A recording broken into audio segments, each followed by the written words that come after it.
S Ramakrishna ಅವರೇ ಹೇಳಿ sir. ನೀವು ಹಾರ್ಟ್ ಪ್ರಾಬ್ಲಮ್ಮು ಶುಗರ್ ಪ್ರಾಬ್ಲಮಿಂದ ಇದ್ರಿ. ಹೌದು ಸರ್.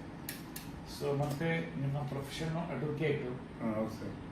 ಸೊ 15 ದಿನ ಆಗಿದೆ ಅಂತ ಹೇಳ್ತೀರಿ ನಮ್ಮ ಔಷಧಿ ತಗೊಂಡು. ಹೌದು ಸರ್. ಸೊ ಆಮೇಲೆ ಪೇಸ್ ಮೇಕರ್ ನೀವು ಹಾಕ್ಸ್ಕೊಂಡಿದ್ರಿ ಅಂತಂದ್ರೆ. ಹೌದು sir. So first case history ಹೇಳ್ರಿ, ಆಮೇಲೆ ಏನೆಲ್ಲ ಆಯ್ತು ಅಂತ ಹೇಳ್ರಿ. ಈ 15 ದಿನದಲ್ಲಿ ಏನ್ ಚೇಂಜಸ್ ಆಯ್ತು ಅಂತ ಮಾಡಿ ಹೇಳ್ರಿ. ಯಾಕಂದ್ರೆ ಎಷ್ಟೋ ಜನ ವರ್ಲ್ಡ್ ಅಲ್ಲಿ ಆ ರೀತಿ ಆದವರು ಸೈಕಾಲಜಿಕಲಿ ಒಂಥರ ದಿನ ನೋವು ತಿಂತ ಇರ್ತಾರೆ. ಹೌದು ಸರ್. ಸೊ ಆ ನೋವಿಂದ ಯಾವ ರೀತಿ ಹೊರ ಬಂದ್ರಿ ನೀವು, ಅವರು ಯಾವ ರೀತಿ ಹೊರಬರಬಹುದು ಗೊತ್ತಾದ್ರೆ ಸೈಕಾಲಜಿಕಲಿ ಅವರು ತರ ಖುಷಿಯಾಗಿರ್ತಾರೆ ಅಷ್ಟೇ.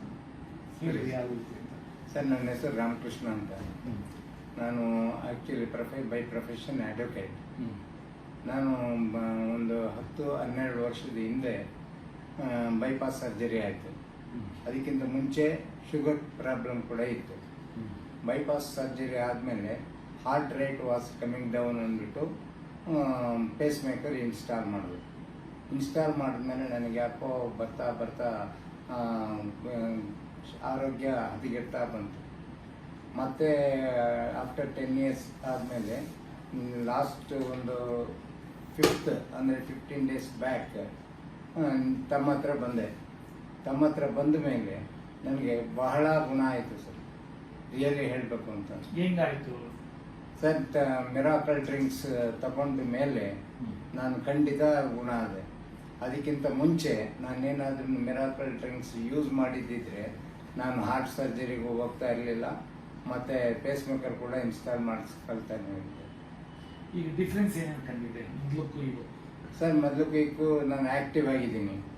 ಮತ್ತೆ ಪೂಜೆ ಮಾಡೋದಕ್ಕೂ ಆಗ್ತಾ ಇರಲಿಲ್ಲ ಮೊದಲು. ನಾನು ಸರ್ಜರಿ ಆದಮೇಲೆ ಪೂಜೆ ಮಾಡೋದಕ್ಕೂ ಆಗ್ತಿರ್ಲಿಲ್ಲ, ಮತ್ತೆ ನಿಂತ್ಕೊಂಡು ದೇವ್ರ ಸ್ತೋತ್ರ ಹೇಳೋದಕ್ಕೂ ಆಗ್ತಾ ಇರಲಿಲ್ಲ. ಇವಾಗ ಅವೆಲ್ಲ ಮಾಡ್ತಾ ಇದ್ದೀನಿ. ಇವಾಗ ಏನು ಪ್ರಾಬ್ಲಮ್ ಇಲ್ಲ. ಆಮೇಲೆ ನಿದ್ದೆ ಎಲ್ಲ ಮೊದಲು ಏನಾದ್ರು ಟ್ರಬಲ್ ಇತ್ತಾ? ನಿದ್ದೆ ಮೊದಲು ಟ್ರಬಲ್ ಇತ್ತು ಸರ್. ಮೊದಲು ಸರ್ಜರಿ ಆದ್ಮೇಲೆ ತುಂಬಾ ಟ್ರಬಲ್ ಇತ್ತು. 1 hour 2 hour 3 hour ಹಾಸಿಗೆಯಲ್ಲಿ ಕೂತ್ಕೊಂಡೆ ಹಾಗೆ ಇದು ಮಾಡ್ತಾ ಇದ್ದೆ. ನಿದ್ದೆ ಬಹಳ ಇದು ಮಾಡ್ತಾ ಇತ್ತು. ಇವಾಗ ಏನು ಪ್ರಾಬ್ಲಮ್ ಏನೂ ಇಲ್ಲ. ಬೈಪಾಸ್ ಸರ್ಜರಿ ಯಾವಾಗ ಆಯ್ತು ಸರ್? ಬೈಪಾಸ್ ಸರ್ಜರಿ 9 ವರ್ಷ ಆಯ್ತು ಸರ್. 9 ವರ್ಷ ಆಯ್ತು ಸರ್. ಓಕೆ. ಆಮೇಲೆ ಇದು ಯಾವುದು ಪೇಸ್ ಮೇಕರ್ ಯಾವಾಗ ಹಾಕ್ಸಿದ್ರಿ? ಅದು 8 ವರ್ಷ. ಅದು 1 ವರ್ಷ. ಇದು ಬೈಪಾಸ್ ಓಪನರ್ ಸರ್ಜರಿ ಅದು 1 ವರ್ಷಕ್ಕೇನೆ ಮತ್ತೆ ಓಪನ್ ಫೇಸ್ ಮೇಕರ್ ಆಗ್ತದೆ. ಅವ್ರು ಏನ್ ಹೇಳಿದ್ರು, ಬೈಕ್ ಎಲ್ಲ ನೀವು ಓಡಿಸ್ಬಾರ್ದು, ಹೆವಿ ಅಲ್ವೇ ಬೈಕ್ಗಳು, ಓಡಿಸ್ಬೇಡಿ ನೀವು, ಮತ್ತೆ ಡಸ್ಟ್ ಅಲರ್ಜಿಗೆಲ್ಲ ಹೋಗ್ಬಾರ್ದು ಅಂದ್ರು. ಅದೇ ರೀಸನ್ ಅಲ್ಲಿ ನಮ್ಗೆ ಮನೆ ನಾವು 3rd floor ಕಟ್ಟಿದ್ವಿ.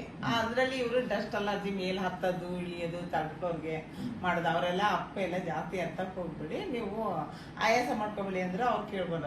ಅವಾಗ ಹಾರ್ಟ್ ರೇಟ್ ಬಂದು 30 ಬಂತು, 30-35ಗೆ ಇತ್ತು.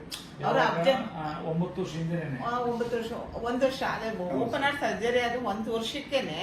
ಈ ಜೂನ್ ಅಲ್ಲಿ ಆಪರೇಷನ್ ಅದೇ, ಜುಲೈ ಆಪರೇಷನ್ ಅದೇ, ನೆಕ್ಸ್ಟ್ ಜೂನ್ 2012 ಅಲ್ಲಿ ಓಪನ್ ಹಾರ್ಟ್ ಸರ್ಜರಿ. ಹೌದು ಸರ್. ಹೌದು ಸರ್. ಓಕೆ. ಆಮೇಲೆ ಪೇಸ್ ಮೇಕರ್ 2013 ಒಂದೇ ವರ್ಷ 1 year ಗ್ಯಾಪ್ ಅಲ್ಲಿ ಅವರು ಹಾರ್ಟ್ ರೇಟ್ ಅವರು ಅಬ್ಸರ್ವೇಷನ್ ಇಟ್ಟಿದ್ರು.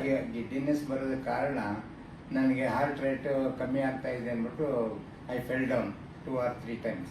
ಅಂದ್ರೆ 8 days ಅಬ್ಸರ್ವೇಷನ್ ಅಲ್ಲಿ ಇಟ್ಕೊಂಡಿದ್ರು. ಅದು ಹಾರ್ಟ್ ರೇಟ್ ಅಪ್ ಆಗುತ್ತೆ ಅಂತ ಆಗ್ನಿಲ್ರ. ಆಮೇಲೆ ಕರ್ಸ್ಬಿಟ್ಟು ಹಾರ್ಟ್ ತುಂಬಾ ವೀಕ್ ಇದೆ, ಅದರಿಂದ ನಾವು ಪೇಸ್ ಮೇಕರ್ ಮಾಡ್ತೀವಿ, ಇನ್ಸ್ಟಾಲ್ ಮಾಡ್ತೀವಿ.